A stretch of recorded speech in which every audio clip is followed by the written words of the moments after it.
Good afternoon. Well, the good news is the Texas economy is still proving that it's one of the strongest economies in the nation. Specifically, our unemployment rate has fallen below 4% to 3.9%, which is a level that we haven't seen since before the pandemic.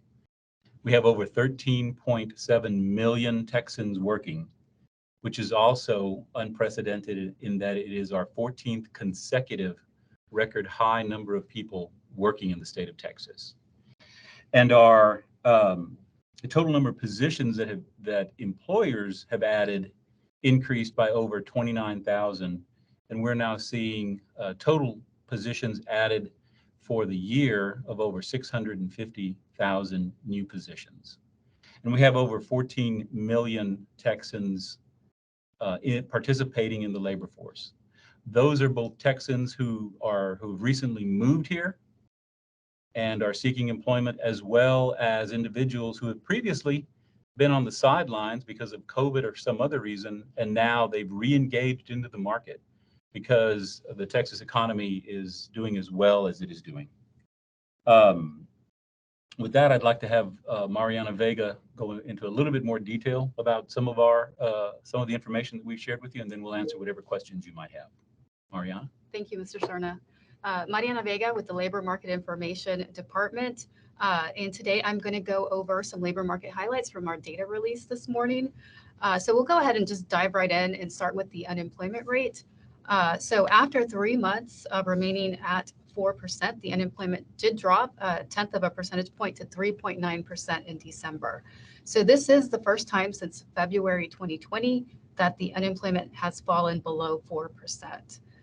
The U.S. unemployment rate did decrease, and it stands at 3.5%.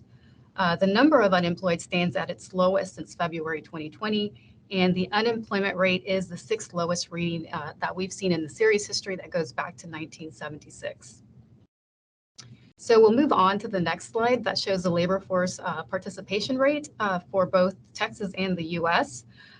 This is the percentage of the population that is 16 and older and is either employed or actively looking for work. So it did remain unchanged for us over the month. We stand at 63.5%. However, I think it's important to note that the labor force participation rate has remained at or above the pre-pandemic level now for 11 consecutive months. And it is 1.2 percentage points higher than the US, which currently stands at 62.3%. Additionally, we have seen the number, as Mr. Serna mentioned, of discouraged workers decrease over the past 2 years. So again, we just have a large portion of our labor force as a percentage of our population that's actually engaged in the labor force. So we'll move on to the next slide, which shows civilian labor force. Overall, I should mention this is not seasonally adjusted data, by the way. We do continue to see a strong labor force in Texas overall. Not seasonally adjusted, Texas did add 15,900 to its labor force this month. Over the year, the labor force has increased 2.4% or 350,400 people. Since February 2020, because that is kind of like the benchmark we always look back towards. We've grown our labor force by over 650,000 people. It is currently at a record high, and we have more people engaged again in the workforce than ever before. So this particular map shows what metro areas are showing the most over the year growth in their labor force. So the fastest growing MSAs are your larger ones, your Dallas, Fort Worth, Houston, Sherman's in there, which is not a very large MSA, by the way, Austin and San Antonio. We currently do have 2 metro areas that are declining in the labor force. Those are Victoria and Abilene. However, I should point out that if you look at the longer term trend, so if you look at the 5 and 10 year trend, we do see a growth in labor force, at least for Abilene. So this is what we try to do a lot of times is look at the longer term trend because a lot of times you will have those movements over the month. And so it's important to fall back and look at, your 3, 5 year, 10 year trend. So on this next chart that we'll see, you'll kind of see what I'm talking about as far as looking at this shorter time frame. So on this graph, we have both over the month change on the y-axis and then over the year change on the x-axis. So here from this view, from over at the over the month view, we do see 5 metro areas that are declining in the civilian labor force. And those are Victoria, Longview, Lubbock, College Station, and then of course, San Antonio is up there as well as far as losing civilian labor force over the month. However, it's not graphed. We excluded those 4 larger ones just to keep the chart a little bit more simple. However, I think the important thing to note is that overall, the majority of the MSAs are experiencing over the year growth, including Abilene, as you can see. So that's very important to notate. So moving on to the next slide, we have current employment statistics, which refers to jobs. We did add 29,500 jobs in December, once again reaching a series high employment of 13,705,500 jobs. So we've hit a record high employment level for 14 consecutive months now. Year to date, we've added almost 600,000 jobs, and that's the second strongest year on record. The strongest was 2021, and of course, we were adding jobs at that time period at a record kind of rate because we were recovering during that time. Over the year, we have added 650,100 jobs for an annual growth rate of 5%. So on the next slide, we can see where that growth was and what drove that growth as far as industry levels. So we did see a large increase in employment in education and health services. Most of that was driven by healthcare and social assistance, which added 12,800 jobs. We saw increases in financial activities. Manufacturing did very well. That was mostly in durable goods. And other services added 4,000 in employment. We did see some job losses, so we did want to recognize that. We had some job losses in professional and business services. Most of that employment lost was in administrative support and waste management and remediation services, which lost almost 10,000 jobs. That was most likely due to movement in employment services. Leisure and hospitality, lost 2,200 jobs, most of that in the arts, recreation, entertainment industry. And so we'll move on to the next slide. Here we see Texas and U.S. COVID recovery index, and this is how we track recovery in Texas. We take a look at the current employment as a percentage of the February 2020 employment and see how we've recovered. So right now we're doing very well. We've recovered to 105.7% of the pre-COVID employment level. We have exceeded our February 2020 pre-COVID employment count by 739,300 jobs at the moment.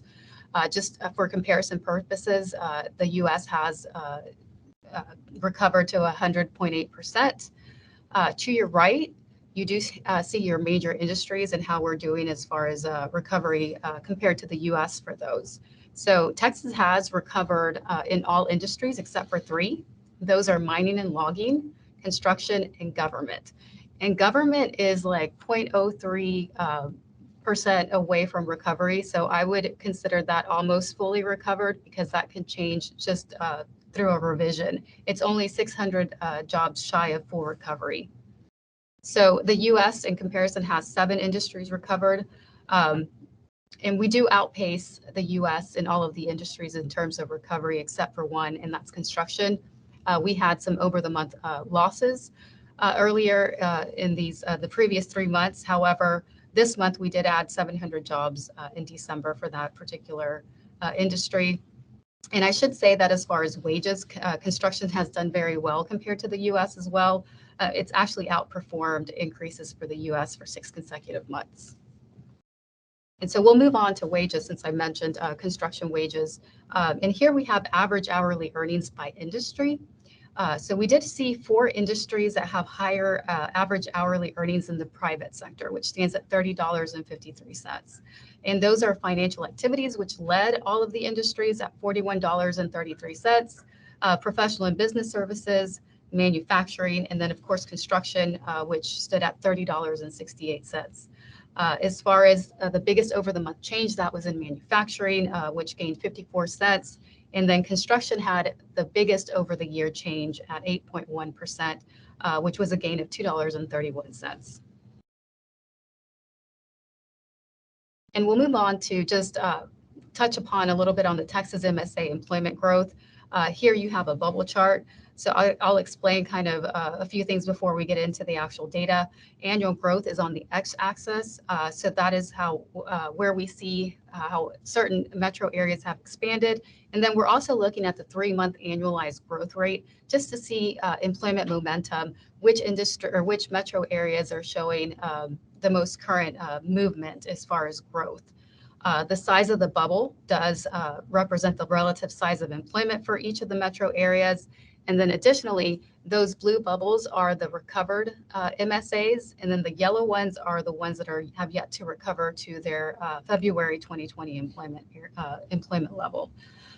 So all 26 metro areas have grown over the year, and I think that's very good for Texas.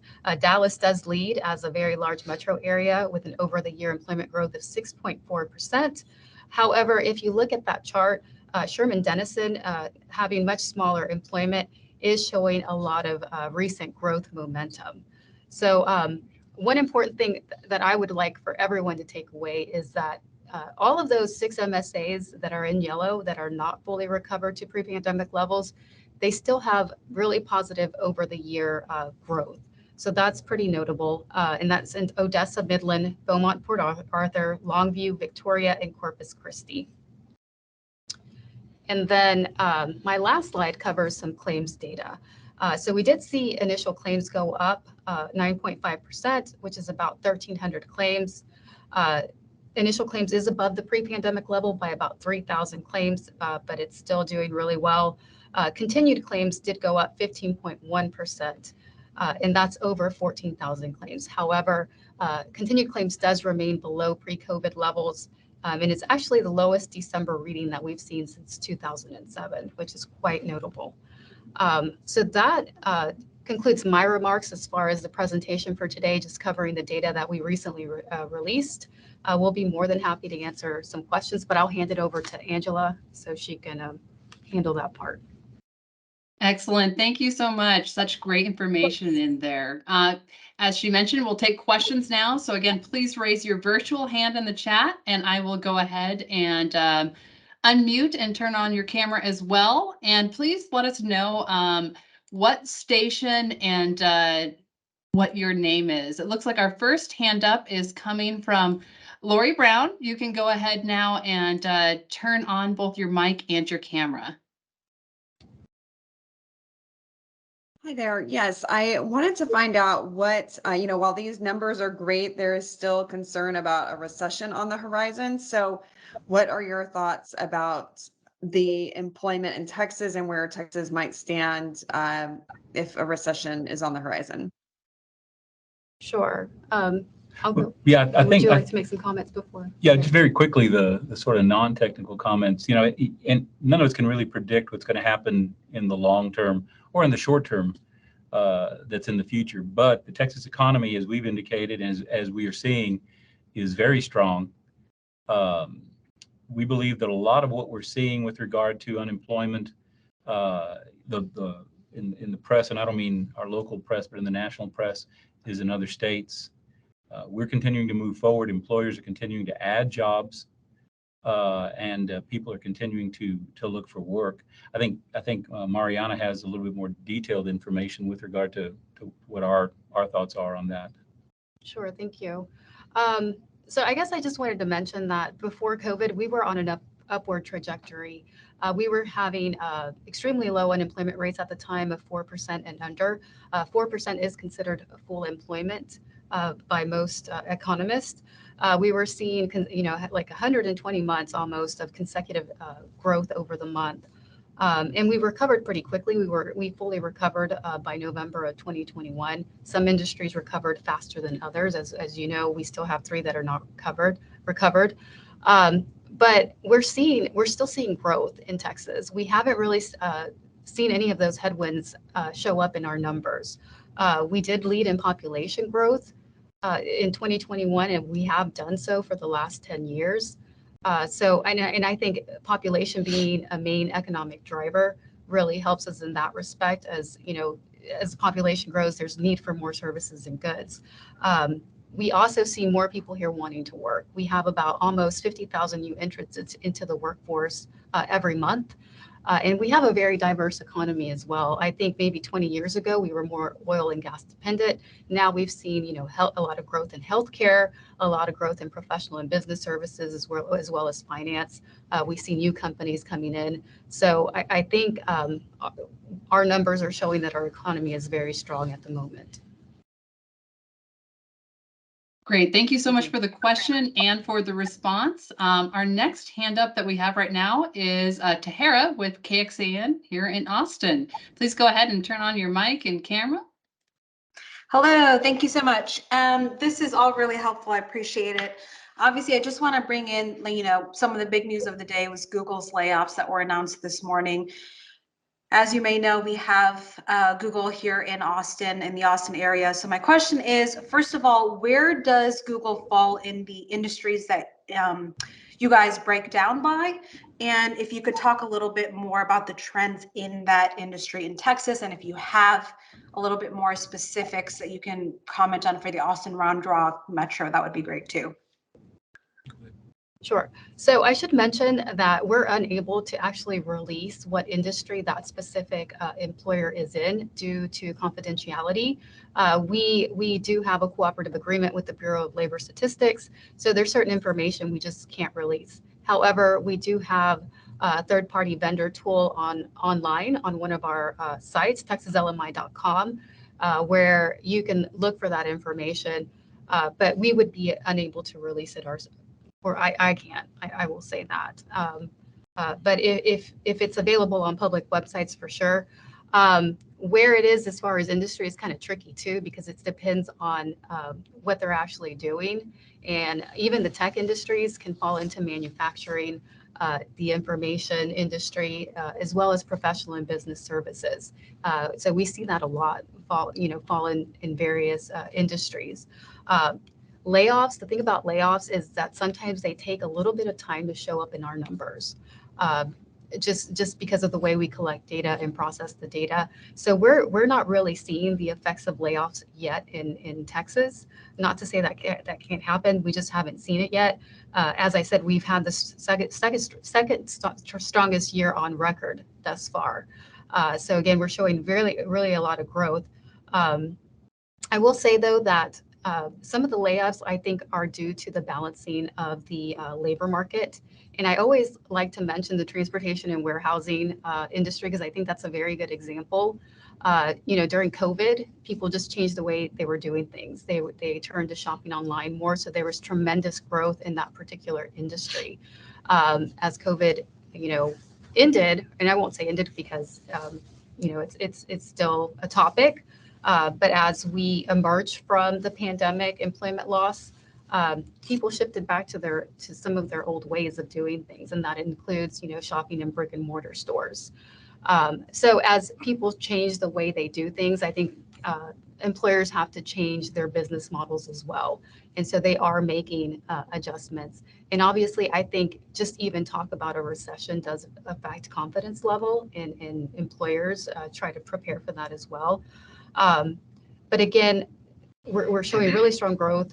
Our unemployment rate at 4% or 3.9% is actually really healthy. 4% is considered full employment, so I'll go back to that. As far as Austin Round Rock, if you just give me a second, if we have time, Angela, I don't know how many questions we have.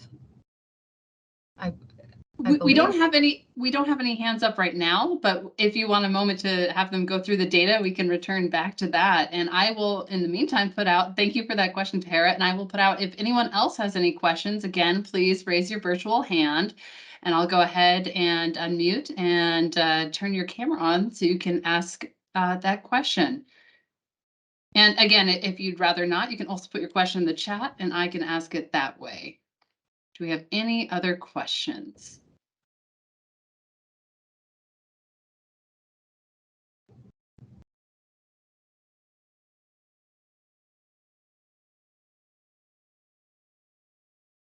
I'm not seeing any other questions right now, so I don't know if you've had an opportunity to look at that. We do, by the way, have about 5 more minutes left here, guys. So if you do have any other questions, please get them in now.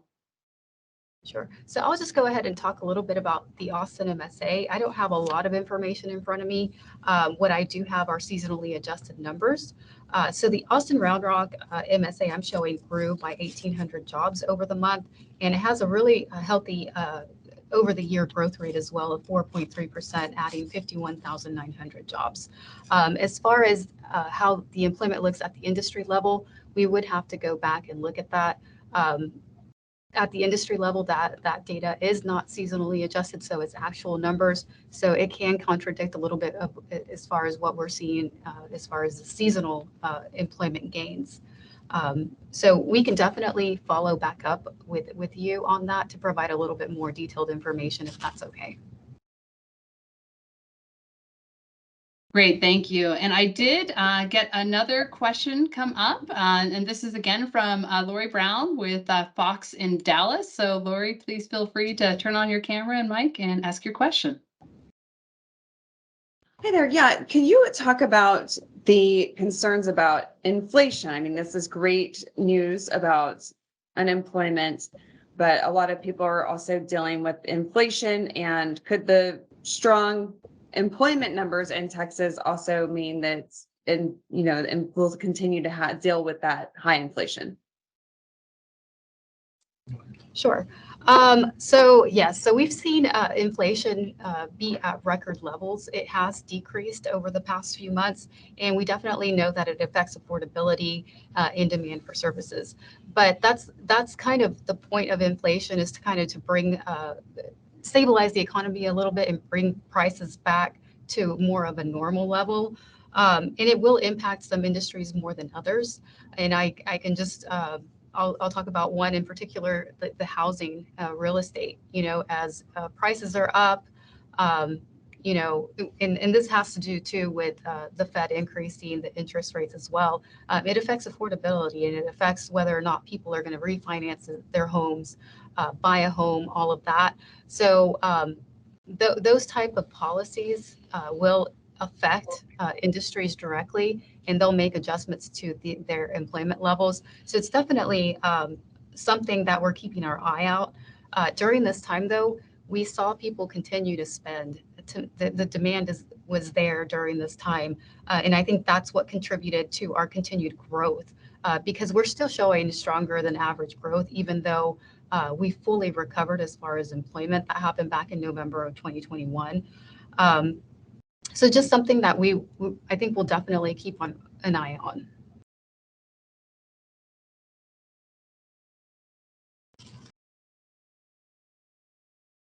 All right, well, great. Thank you so much for having the questions today, and thank you for the presentation. We're going to be closing the labor release media briefing. Thanks to all who were here.